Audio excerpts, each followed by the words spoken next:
Forgiveness might be the most powerful force for transformation we've ever discovered.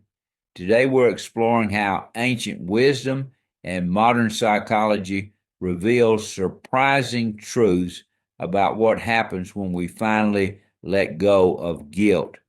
That's fascinating. And what strikes me is how physical the effects of both guilt and forgiveness can be. The research shows that carrying guilt actually suppresses our immune system. You know what's remarkable? In Psalm 32, written thousands of years ago, King David describes exactly that physical toll. He talks about how his bones wasted away and his vitality dried up like summer heat when he was carrying unresolved guilt. The way you put that makes me think about how universal these experiences are. Whether it's ancient times or modern day, we all know what it feels like to carry that weight. Speaking of carrying weight, there's this incredible story about a man who was driving 100 miles per hour during a fraternity initiation and tragically killed someone. He carried that guilt for years until something extraordinary happened. What happened to him? These kinds of unresolved traumas can reshape someone's entire life.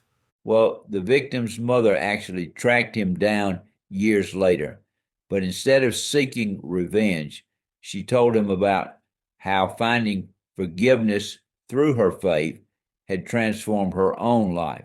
She said, I've come to let you know that I forgive you, and I want you to forgive me. That's such a powerful illustration of what psychologists call post traumatic growth, how facing these deep wounds can actually lead to profound personal development. You know what's fascinating?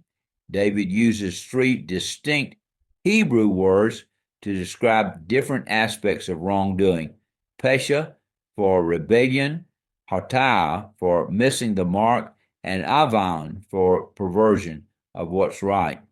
It's like he understood that guilt comes in different flavors. Hmm. That reminds me of how modern therapy distinguishes between different types of guilt.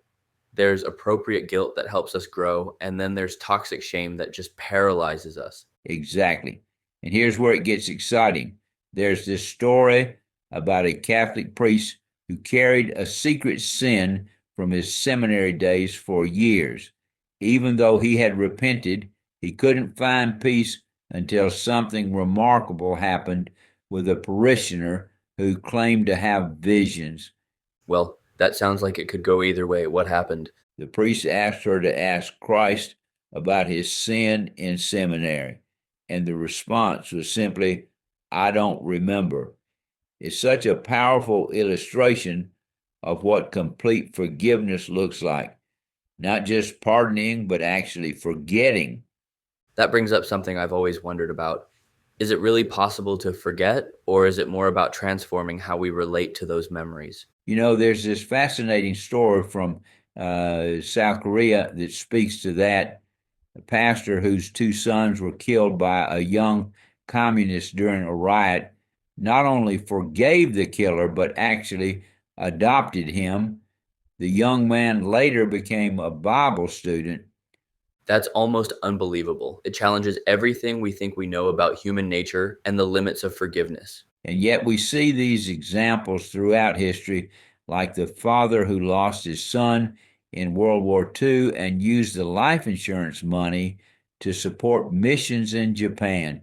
It's not about forgetting, it's about being transformed by the act of forgiving. So, what you're saying is that true forgiveness isn't just about releasing the past, it's about creating new possibilities for the future. Exactly right. And what's particularly powerful is how this ripples out into communities. When one person experiences this kind of transformation, it often creates a chain reaction of healing in others.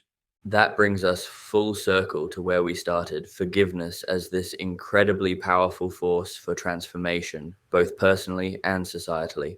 And maybe that's why these ancient writings still resonate so profoundly today, whether it's through religious faith, psychological healing, or just human connection.